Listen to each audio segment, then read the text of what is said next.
যন্ত্রণায় যখন বেডশিট আঁকড়ে নীরবে চোখের পানি ঝরাচ্ছিলাম, ঠিক সেই মুহূর্তে পেটের উপর গরম কিছুর স্পর্শ পেয়ে আবেশে ঠোঁটের কোণে হাসি ফুটে উঠল আমার। ঘড়িতে এখন সময় ঠিক রাত 2টা। পিরিয়ড শুরু হয়েছে প্রায় ঘন্টাখানেক, আর এর মাঝে আমার চেহারা লাবণ্য কমে গেছে অনেকটাই। আর এর একমাত্র কারণ আমার পেটের ব্যথা। যন্ত্রণায় চোখে পানি চলে এসেছে। এত রাতে ব্যথা নিয়ে পড়ে আছি, যাতে রাহাত বুঝতে না পারে যে আমার কষ্ট হচ্ছে, কারণ সে বুঝলেই যে বড্ড পাগলামি করবে। মুখ বুজে সহ্য করছিলাম।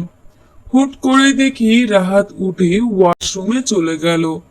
আর তারপর অনেক সময় পর যখন পেটে হট ব্যাগের স্পর্শ পেলাম, ঠিক তখনই বুঝে গিয়েছিলাম মানুষটা আর কেউ না, যে এত রাতে আমার জন্য কিচেনে গিয়ে গরম পানি করে নিয়ে এসেছে। আমার ভাবনার মাঝে ছেদ ঘটে রাহানের কথায়। রিয়া, এবার তো নিজের চাপা স্বভাবটা বদলাও।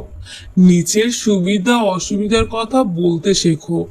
আমি তো আর সব জানতা সমস্যার না, যে না বললেই বুঝে যাব। আমার রিয়া মহারানীর কি লাগবে? রাহাতের কথায় চোখ মেলে তাকিয়ে দেখি রাহাত গম্ভীর ভাবে আমার দিকে তাকিয়ে আছে। এত রাতে জাগরণে তার চোখের নিচে কালি পড়ে যায়। এটা নতুন কিছু নয়। বিয়ের পরে যখন থেকে আমার পিরিয়ড শুরু হয়, আমার চাইতে রাহাতের শরীর বেশি ভেঙে পড়ে। আমি হেসে বললাম, কে বলেছে এত রাতে কষ্ট করে কিচেনে গিয়ে গরম পানি আনতে? আমি ঠিক আছি তো। রাহাত এবার রেগে যায়, বলে, হ্যাঁ দেখছি তো তুমি কতটা ঠিক আছো। ভাবছো আমি কিছুই বুঝি না। তোমায় কবে বুঝাতে পারবো যে এটা কোনো নর্মাল সমস্যা না? তোমরা মেয়েরা মুখে বলতে চাও না কেন? কি সমস্যা বললে? বারবার বিছানায় এপাশ ওপাশ করছো ব্যথায়, আর আমি বুঝবো না? এতটাও অবুঝ না আমি। আর এখন চুপচাপ ঘুমাও, বলেই রাহাত আমার পাশে শুয়ে পড়ল। সকালে ঘুম ভাঙে আমার 10টায়।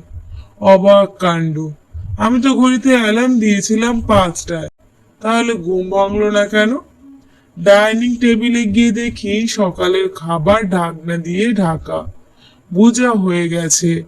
প্রতিবারের মতো এবারও রাহাত রান্না করে রেখে গেছে। তৃপ্তির হাসি ফুটে ওঠে আমার ঠোঁটের কোণায়। বিয়ের আগে যখন চাচির কাছে ছিলাম, তখন চাচি কত কাজ করাতো, না খেয়ে থাকতে হতো। আসলে ছোটবেলায় কার অ্যাক্সিডেন্ট করে মা বাবা মারা যায়। সেই থেকেই ছোট চাচুর সংসারে বড় হয়ে আমি। প্রথম প্রথম চাচি আদর করলেও সময়ের সাথে বদলায় চাচির আচরণ। আর এই মানুষটা আমাকে চাচির অত্যাচারের হাত থেকে বাঁচিয়ে নিয়েছে। আল্লাহর অশেষ রহমতে আমি এমন মানুষ পেয়েছি যে আমার সব সময় খেয়াল রাখে, বিপদে ছায়ার মতো আগলে রাখে। আমার প্রিয় আপনি।